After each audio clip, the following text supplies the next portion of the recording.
Today, coagulation of blood.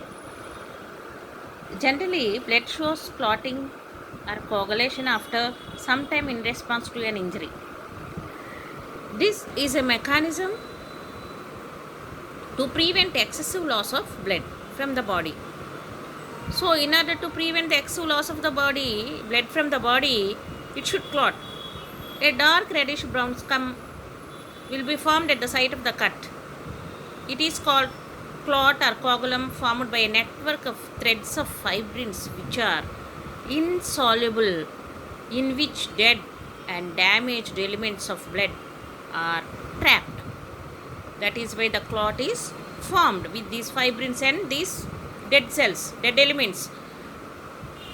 Coming to mechanism of blood clotting or blood coagulation, first, that injury stimulates platelets in blood to release coagulating or clotting substances called thromboplastins to activate the clotting process.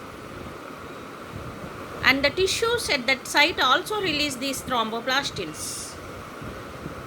These thromboplastins help to form an enzyme complex called thrombokinase. It is formed by cascade process, which is nothing but linked reactions. Thrombokinase converts inactive prothrombin to thrombin. Prothrombin is nothing but that is the protein present in plasma. Prothrombin, which is inactive form, will be converted into active thrombin in presence of calcium ions with the help of the thrombokinase. And the thrombin in presence of calcium ions converts this fibrinogen which is present in the plasma in soluble form is converted to insoluble fibrin threads. They form a network of threads which trap dead and damaged elements from blood clot, which form blood clot. This clot seals the wound which is formed over the cut in the vessel to stop the bleeding. So, this is about the blood coagulation. Now, coming to the lymph. Lymph, through the capillaries in tissues, some water along with many water soluble substances move out from the blood.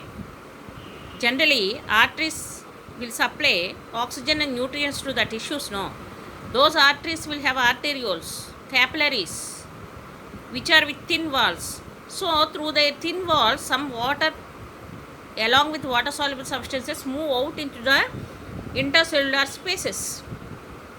Move out into the intercellular spaces. This is called interstitial fluid or tissue fluid, which is the middleman between blood and tissue. This is the middleman between the blood and tissue. This fluid again enter into major veins by network of system called lymphatic system. This again enters into the major veins. The fluid present in the lymphatic system is called lymph. This lymph enters into lymph capillaries first, lymphatic capillaries first, and then they form lymph vessels, and they form lymph nodes, and they form lymph vessels, lymph nodes, and lymphatic ducts. Lymph is nothing but it is a colorless fluid with lymphocytes, which are responsible for our immune system.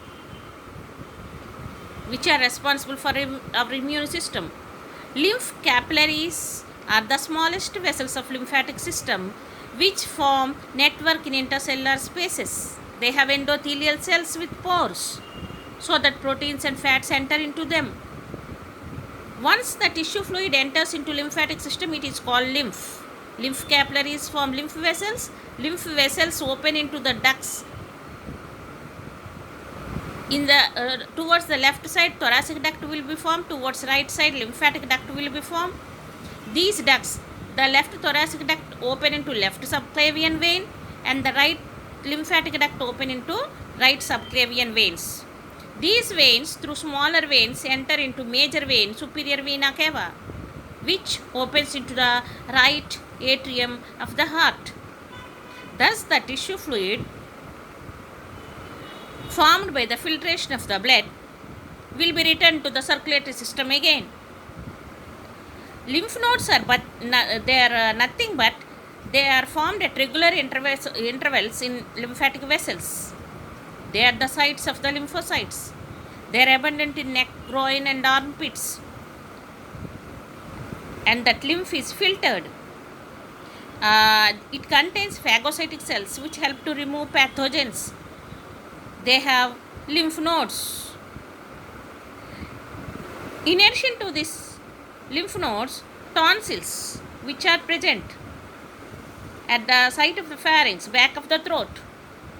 These are also mass of lymphoid tissue. And thymus is also lymphoid organ.